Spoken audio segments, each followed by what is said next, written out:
Bye daw po. Wala kang Fatima.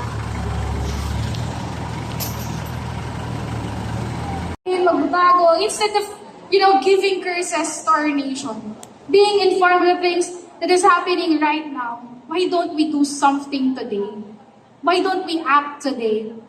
Esther was in comfort, yes, enjoying the kingdom, but she did not ignore what was happening outside the palace. She did something that could cost her a lot.